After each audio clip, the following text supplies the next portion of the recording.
한국 영화의 역사를 따라 거침없이 여행을 떠나는 시간, 썬킴의 백투더 무비. 안녕하십니까? 한국 영화를 사랑하고 역사를 사랑하는 썬킴 인사드리겠습니다.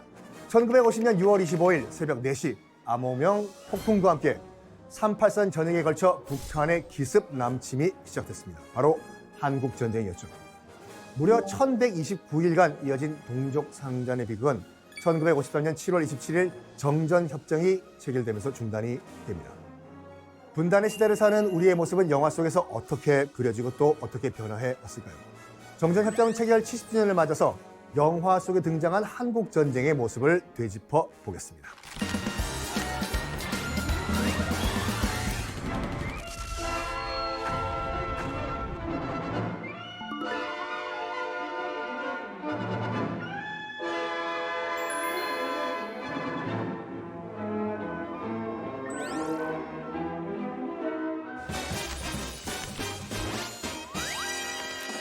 한국전쟁이 한창이던 1951년 2월 미국에서 한 편의 영화가 개봉됩니다. 미국 독립영화계의 대부로 군림한 사무엘 폴러의 전쟁영화 철모 The Steel Helmet인데요. 한국전쟁에 참여한 미군 잭이 우연한 기회에 중공군에게 부모를 모두 잃은 꼬마와 만나 동행을 하는데 그 과정에서 전쟁의 참상을 경험하는 이야기입니다. 이 철모란 영화가 미국인의 눈으로 한국전쟁을 바라봤다면 우리 전쟁 당사자인 한국인의 눈으로 바라본 전쟁은 어떤 모습이었을까요? 한국전쟁의 비극과 혼란 속에서도 영화 제작은 멈추지 않았습니다. 전쟁이 치열했던 1951년에 5편의 영화가 제작됐는데요. 오랑캐의 발자취, 육군 포병학교, 정의의 진격 이렇게 3편은 다큐멘터리 필름이었고 4가 넘은 38선 그리고 3천만의 꽃다발은 극영화였습니다. 한국전쟁 당시 제작된 극영화 중 가장 오래된 작품은 3천만의 꽃다발인데요. 이 전쟁 중 실명한 주인공은 자신을 돌봐주던 간호장교와 사랑에 빠집니다.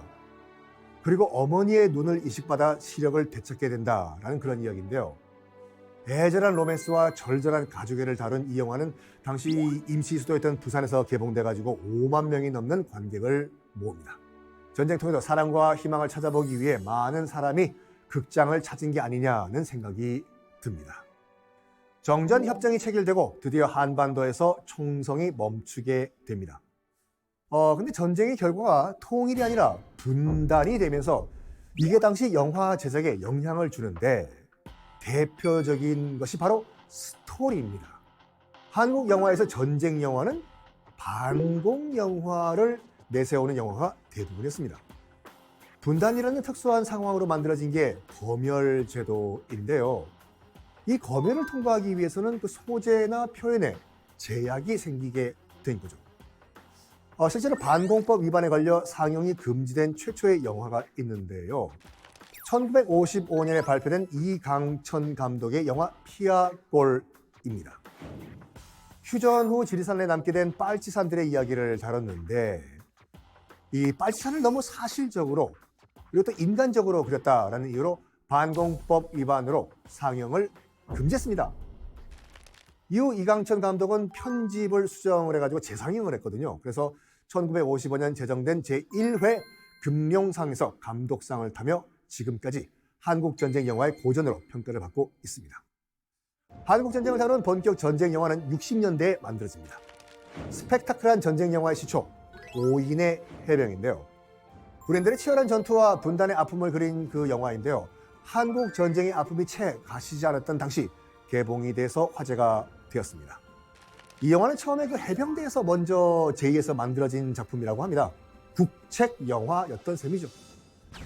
김기덕 감독은 전반부에서는 그 창호와 내무반의 풍경 그리고 부대원의 사연 등을 자세하게 묘사를 해서 인간적인 모습을 보여줍니다. 후반부에서는 잔혹한 전쟁 장면을 묘사하면서 전쟁의 아픔을 표현을 했는데요. 반공 영화의 색채를 최대한 지우고 전쟁터에 놓인 인간의 사람의 초점을 맞춘 점이 인상적입니다.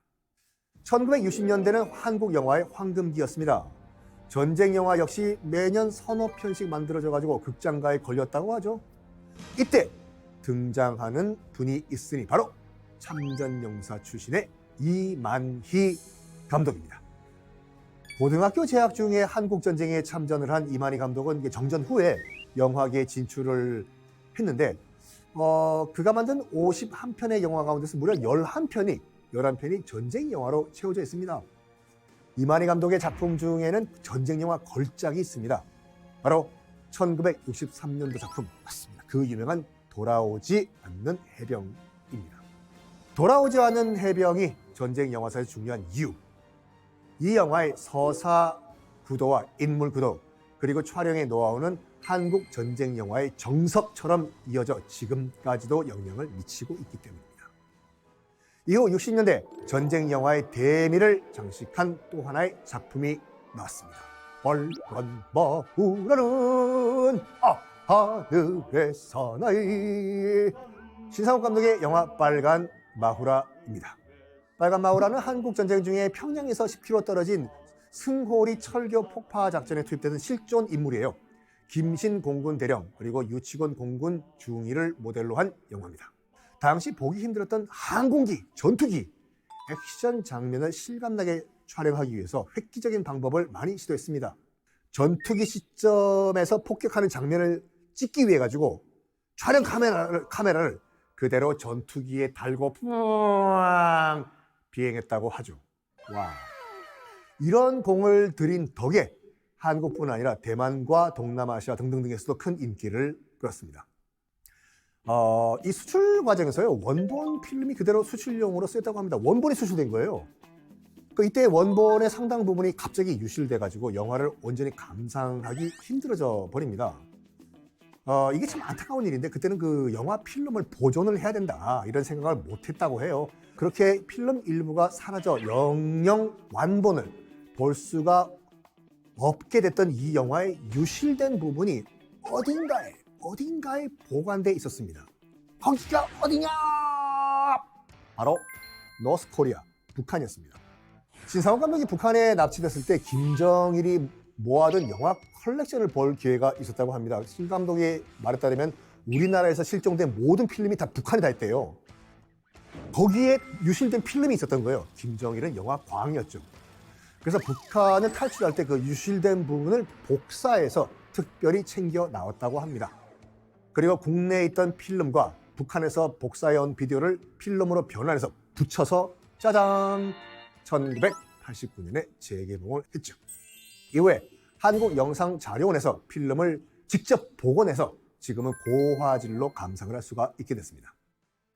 이 영화 한 편에 남북 분단의 아픔, 분단 이후 겪는 단절의 상황이 다 담겨 있다고 해도 과언이 아니죠.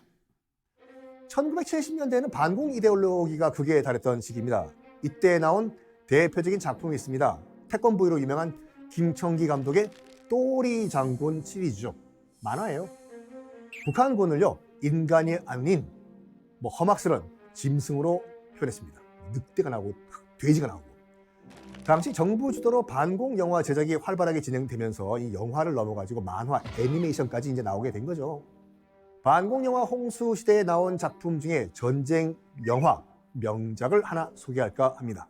바로 한국 영화의 거장으로 손꼽히는 유현목 감독의 영화 장마입니다. 분단의 아픔을 탁월하게 묘사해 지금까지도 명작으로 평가받고 있는 작품입니다. 1980년대 후반 민주화가 진행되면서 전쟁 영화 역시 많은 변화를 보입니다. 북한을 절대적인 악으로 보던 반공 영화가 점차 사라지고 이 남북 대립으로 발생한 민족의 아픔에 초점을 맞추는 영화가 등장을 합니다. 대표적인 영화가 정지영 감독의 남북은, 임권택 감독의 태백산맥입니다. 남북은은 한국전쟁 발발 후에 조선중앙통신 기자 이태가 전북 지역 빨치산에 들어간 후에 겪는 일들을 사실적으로 보여줍니다. 이 개봉 당시 한쪽에서는 이거 용봉영화다, 또 한쪽에서는 반공영화다 논란을 겪었습니다. 정지영 감독은 당시에 대해서 이런 말을 했죠. 반공영화인지 용봉영화인지는 당시 안기부대에서 논란이 됐다고 들었지만 그저 같은 민족 형제들의 비극을 그린 영화다 라고 이야기해서 논란을 일축해버립니다. 남북은과 함께 90년대 전쟁 영화의 한 축을 담당한 태백산맥, 1948년 10월에 발생한 여순 사건을 다룬 작품이죠. 영화진흥공사가 지원을 한 국책 영화였습니다. 전라남도 보성 벌교를 배경으로 이제 좌우익의 대립 상황으로 벌어진 마을의 변화와 비극을 다양한 사람을 통해서 보여주죠. 제33회 대종상 영화제 세계 부문, 제5회 춘사 영화제 세계 부문, 제15회 청룡 영화제 4개 부문을 수상하면서 영화제를 휩쓸었습니다. 2000년대 초반은 남북 화해 무드가 조성되던 시기였습니다. 영화계 또한 이러한 흐름을 타고 이전과 다른 색다른 전쟁 영화가 스크린에 상영이 됐습니다. 바로 쉬리였죠. 강재기 감독이 메가폰을 잡은 이 영화 24억 원의 제작비를 투입한 최초의 한국형 블록버스터 영화, 그걸로 화제가 됐었죠. 개봉 당시 실감나는 도심 총격신, 그리고 남한 정보 요원과 북한 여간첩의 비극적인 사랑으로 관객들을 극장으로 불러 모았죠. 쉬리 이후 남북 분단은 충무로의 단골 소재가 됐습니다. 그리고 2년보다는 인간관계를 보여주는 영화들이 흥행 돌풍을 이어갔죠. 이러한 흐름 속에서 한국 전쟁 당시를 그린 영화도 많이 변화를 했습니다. 전쟁 영웅의 모험담이나 이념에 대한 갈등보다는 이 전쟁 속에서 발생하는 참혹한 상황, 그리고 비극을 주로 담았습니다. 그중에 끈끈한 가족애를 전면에 내세운 영화가 등장을 하는데요. 강재규 감독의 2004년도 작품 태극기 휘날리며입니다. 당시 엄청난 화제를 모으며 역대 2번째로 1000만 관객 돌파해서 열풍을 일으키기도 했습니다. 세계 유일의 분단한 국가인 만큼 남과 북의 역사와 관계를 다루는 영화들은 지금도 계속해서 만들어지고 있습니다. 강철비, 고지전, 웰컴 투 동막골, 정말 소재도 다양해졌고 영화적 상상력도 더 풍부해졌습니다. 영화를 통해 적대적인 관계로 그려졌던 남과 북이 시간을 흐르면서 다양한 형태로 그려지고 있는 만큼 한국의 전쟁 영화가 앞으로도 많이 발전했으면 하는 한국 영화의 모든 것을 알아보는 썬킴의 백투 더 무비. 오늘 소개한 영화 중에 제가 픽한 영화는 이강천 감독의 1955년 작품 피아골입니다. 이 영화의 뒷얘기가 있는데요. 이 영화를 찍은 시점이 전쟁이 끝난 지 얼마 안 됐을 때잖아요. 지리산에서 촬영을 했는데 이제 거기에 빨치산 잔당이 아직 남아있던 상황이었거든요. 촬영 중간에 일 때문에 광주에 갔던 배우 허장강은 다짜고짜 경찰에 잡혀가지고 3일 동안 갇혀 있었다고 합니다. 촬영을 마치고 서울역에 내린 배우 김진기도 그 자리에서 경찰에 끌려갔는데 그 이유가 뭐냐? 차림새가 너무 빨치산과 똑같아서 진짜 빨치산인 줄 알고 경찰이 오인을 한 거예요. 그래서 잡혀갔다고 합니다. 그만큼 사실적으로 영화가 만들어졌다는 거 아닐까요? 빨치산을 통해서 남북 분단의 아픔을 보여준 영화 피아골, 지금 감상해 보시겠습니다.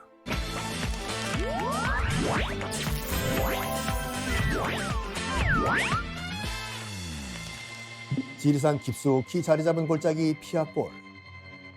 이곳에 휴전 이후 미처 퇴각하지 못하고 남아있는 북한군이 있었으니 일명 빨치산이라고 불리던 이들이었습니다. 한때 혁명을 꿈꿨지만 도망자 신세가 된 지금 이들에게 동지는 찾을 수 없는데요. 믿을 수 있는 건 오직 소총과 자기 자신뿐이었죠.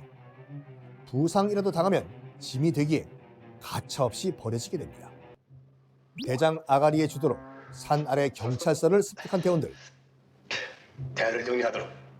하지만 습격의 결과는 실패였고 전사 1명, 부상 1명, 소총 1등의 손실입니다. 무엇이? 소총을? 설상가상 소총까지 잃어버리는 아찔한 일이 벌어집니다. 사람보다 무기가 더 중요한 비극적인 상황. 죽은 놈 총은 가자. 총을 뺏긴 놈은 누구야? 이리 나와! 소총을 잃어버린 대원은 결국 즉결 처분 대상이 되는데 그때 중사격을 안 했다고 했습니다. 그래서 하물며 죽었다고 총을 뺏겼습니다. 대장 너무 아가리는 망설임 없이 대원을 총살합니다. 그리고 나머지 대원들은 무자비한 처사를 말릴 생각은 안 하고 오히려 거들고 있었죠. 너희들 이번 투쟁의 실패는 정부가 글러먹었어. 그런데 이 악명 높은 부대에 어울리지 않는 한 사람이 있었습니다. 조용히 제 몫을 하는 여성 대원 소주인데요. 그녀가 이곳에 남아있는 이유, 빨치산 부대의 2인자 철수와 비밀 연애 중이기 때문입니다. 규칙상 대원 간의 연애는 금지인데 다른 대원에게 둘 사이를 들키게 됩니다. 공화국은 영우리를 버릴 작정인가 보죠? 왜 또 그런 소리를? 휴전이 된 이후로 요즘은 선이 끊어진 것 같죠? 하지만 북한의 지원이 사라지자 불안감을 느끼는 어린 대원. 휴전은 소련이 먼저 하자고 서둘렀던 거죠? 왜 자꾸 그런 말을 해?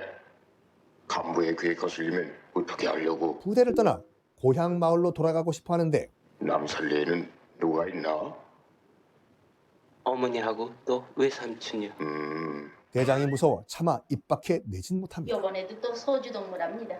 겨우 보리쌀 2대 하고 여자 의복만. 책임 수량도 완수하지 못하고 자기 개인 의욕에만 눈이었단 말이지. 거기에 비하면 애란동무는 과감하지.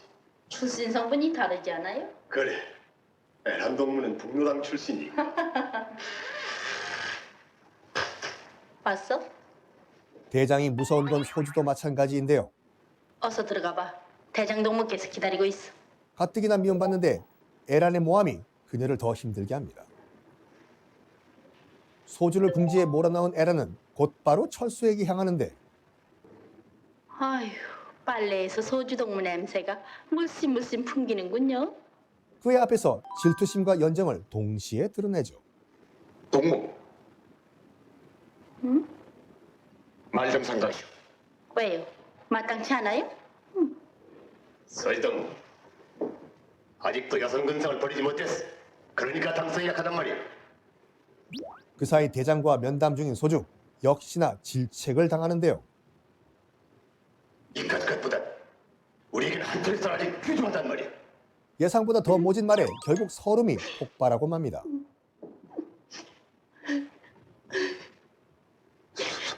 서희동무, 그런데 그러세요. 우는 그녀를 달래지는 못할 망정 대장은 오히려 몹쓸 짓을 저지릅니다. 며칠 후 본거지를 벗어난 빨치산 부대. 다른 부대와 은밀히 접선하는데요. 암호, 구름, 반달.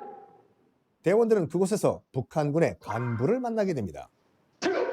고립으로 힘들어하던 이들에게 간부와의 만남은 그 자체로 큰 힘이 되는데요. 나는 항상 명령하게 주장하는 발산의 용사 아가리 동무에게 빛나는 공문장을 수여하고 그 공로를 찬양하는 것입니다. 그리고 다른 동무들에게는 도야지 한 마리를 상품으로 수여하기로 했습니다. 여기에 특별 선물까지 받게 되니 그간의 고단함이 눈 녹듯 사라지죠. 고기 파티할 생각에 설렘을 감추지 못하는 대원들. 그런데 오선수 동무 앞으로 나오시오. 갑자기 소주 대원에게 전출 명령이 오선수 떨어지는데요. 동무는 전번 군사위원회 결의에 의해서 지대본부로 소환할 것을 명령합니다.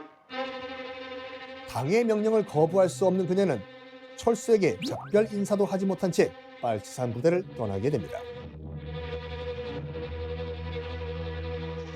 피아골의 시간은 계속해서 흘러가고 빨치산 부대는 대규모 작전을 준비합니다.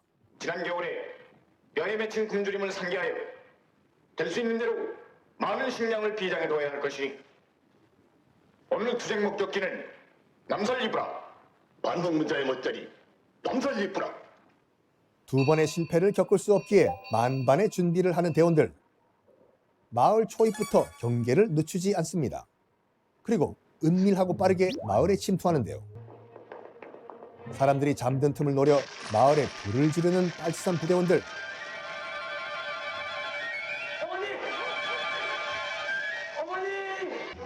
마을을 누비며 애타게 어머니를 찾는 한 대원.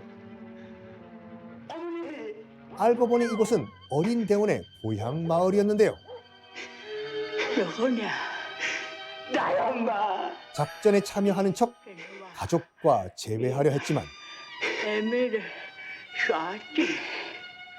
아니야 엄마. 다른 대원의 총에 어머니가 그만 목숨을 잃고 맙니다. 그런데 그 와중에도 냉철한 에라는 어린 대원에게 슬퍼할 틈을 주지 않죠. 그렇게 한 마을을 쑥대밭으로 만들고 모든 식량을 차지한 빨치산 부대. 이제 반동 분자들을 처단할 일만 남았는데요. 우리 당의 영예를 얻어 내가 너희 반동놈을 냉철하게 처결할 것이다. 에란이 그 일을 맡게 되는데 방법이 극악무도합니다. 앞으로 나 우리 당과 인민의 이름으로 처단하는 것이다. 이 창으로 구장을 죽이고 동무들이 살겠는가? 이 총으로 동무들이 죽겠는가? 냉정히 갈 길을 택하시오. 목숨을 담보로 반동 분자끼리 배신하게 만드는 건데요. 죽음이 두려웠던 포로는 결국 에란의 꼬임에 넘어가게 되죠. 내가 죽어 군대기라도 만천하에 너희 놈들의 재산을 날려치 알리리라. 이놈, 이 빨리 놈들아. 이 모여서 빨리. 살기 위해 동료를 배신하는 사람들. 그렇게 또 한 사람이 억울한 죽음을 맞이합니다. 한편 작전 이후 혼자 보내는 시간이 부쩍 많아진 철수. 자신이 하는 일에 회의감을 느끼고 있었는데요. 그런데 그 사이 빨치산 부대에 뜻밖의 인물이 찾아옵니다. 얼마 전 부대를 떠났던 소주 대원인데요. 부상당한 몸을 이끌고 힘겹게 부대로 돌아온 거였죠. 그런 그녀를 빨치산 대원 만수가 발견하는데 반가운 대원의 얼굴을 보자 긴장이 풀린 나머지 그 자리에 쓰러지고 맙니다. 아니, 소수동무 아니오? 이게 웬일이오? 그리고 피아골이 포위됐다는 중요한 정보를 전하는데요. 큰일 났어요. 적의 공사가 시작됐어요. 이젠 피아골도 파멸인가 봐요. 부대원을 살리기 위해 목숨 걸고 달려온 그녀. 하지만 소주가 의식을 잃자 만수는 딴 마음을 먹게 됩니다. 그리고 다른 대원에게 들킬세라 은밀한 곳으로 이동하는데요. 하지만 그 모습을 유철이 보게 되죠. 위기에 처한 상황에서도 욕망에 사로잡혀 어리석은 선택을 하는 만수. 말릴 생각은 안 하고 몰래 지켜보는 유철. 제때 치료만 받았어도 목숨을 구할 수 있었던 소주는 대원들을 구하려다 대원들에 의해 목숨을 잃게 됩니다. 그리고 대원들의 만행은 그녀가 죽은 후에도 이어졌습니다.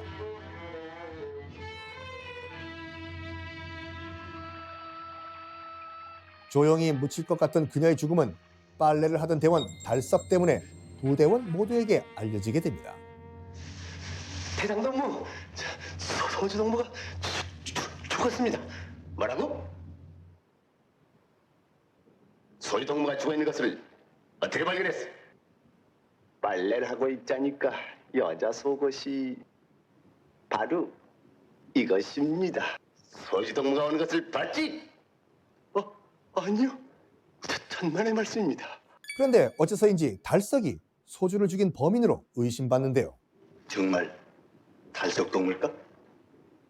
증거가 없을 뿐이지 맨 처음 소주를 발견한 건 달석동물이란 말이지. 그렇지 않을걸? 뭘? 동무의 비밀을 내가 보장할 수 있지. 달석에게 누명을 씌운 채 완전 범죄를 꿈꿨던 만수. 난 그래서 유철동무가 좋더라.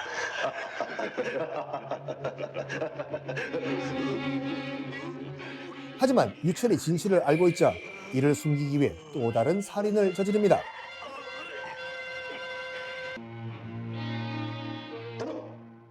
그리고 시신을 숨기려는데 하필 대장에게 들키게 됩니다. 이대로 모든 사실이 밝혀진다면 총살을 피할 수 없는데요. 위기를 모면하기 위해 그가 선택한 방법은 저 달석동무가 목을 졸라주겠습니다. 바로 달석에게 모든 죄를 덮어씌우는 거였죠. 달석동무가? 예. 소주동물 주인 것도 글냈어. 네. 마수동무 여기 내려놓고 말자 그놈을.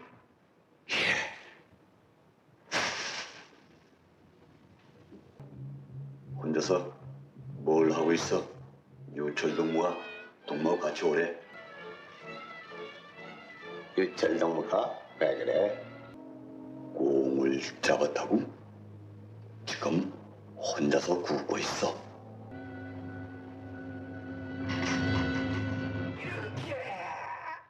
자신의 거짓말이 탄로날까 두려웠던 만수는 달석까지 죽이게 됩니다. 다섯군과 밝혔습니다. 대장군과 본다고 했더니만 갑자기 손들어 제 가슴벽을 겨누어 쏜다고 하잖아요. 그래서 병들을 회지키면서 떼내는 것이 그만 뻗었습니다. 용서하십시오. 그놈이 아주 미쳐 죽었고 그렇잖아도 어차피 내 손에 죽을려니 만수 죽은 자는 말이 없기에 만수는 끝까지 거짓말로 부대원들을 속이게 되지요. 그런데 그날 밤 빨치산 부대의 본거지가 토벌대의 기습 공격을 받게 됩니다. 만수가 소주의 말을 전하지 않은 탓에 대원들 대부분이 무방비 상태에서 죽음을 맞이하는데요. 부대원 중 몇 명이 살아남았는지 알 수 없는 가운데 우연히 에란을 만난 철수. 식량을 나눠주며 처음으로 그녀에게 온정을 베풉니다. 그리고 언제나 강인한 모습만을 보여줬던 에란 역시 철수 앞에서 처음으로 약한 모습을 보이게 되죠. 동무는 이 길로 산을 내려가지 않겠어요? 귀순만 하면 목숨이야 살려주겠죠. 에란 동무가 그런 말을. 나도 인간이에요. 나는 이런 짐승 같은 산생활이 정말 필중이 났어. 그렇게 철수와 에란은 함께 귀순하기로 결심하는데 이 생지역을 벗어납니다. 대장 아가리가 두 사람의 대화를 엿듣고 있었습니다. 그리고 배신자를 처단하기 위해 모습을 드러내는데 죽거나 죽이거나 일촉즉발의 상황. 계급장을 떼버린 철수는 대장과 맞붙게 되고 한 방에 그를 제압해버립니다. 하지만 이대로 포기할 아가리가 아니죠. 그는 숨겨둔 무기를 꺼내 철수의 등에 칼을 꽂는데 곧바로 에란의 총을 맞고 쓰러지게 됩니다. 그리고 겨우 살아남은 두 사람은 귀순하기 위해 피아골을 떠나는데 철수는 자유를 누리지 못하고 죽음을 맞게 되죠. 이념을 넘어 다양한 인간 군상을 보여준 영화 피아골이었습니다.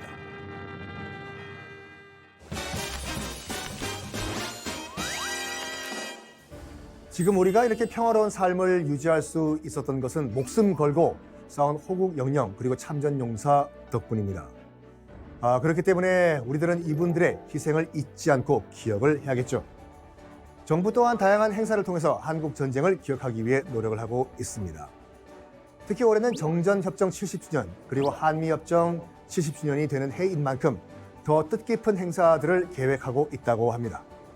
가장 먼저 참전 용사들에게 기존의 조끼를 대신해 새 제복을 지급하는 제복의 영웅들이 확대될 예정이라고 합니다. 이 외에도 미래 세대들이 정전협정의 역사적인 의미를 인식을 하고 계승할 수 있도록 온라인 공동수업, UN 참전국 글로벌 아카데미, 토크 콘서트, 주요 전적지 탐방 등등을 제작 운영한다고 합니다. 아픈 역사를 잊지 않고 더 나은 미래를 만들기 위해 어떤 것이 필요한지 함께 고민해 볼 수 있는 좋은 계기가 될 것 같습니다. 영화와 역사가 만난 백투더무비, 다음에도 더 재미있는 영화, 더 흥미진진한 영화로 찾아뵙겠습니다. 감사합니다.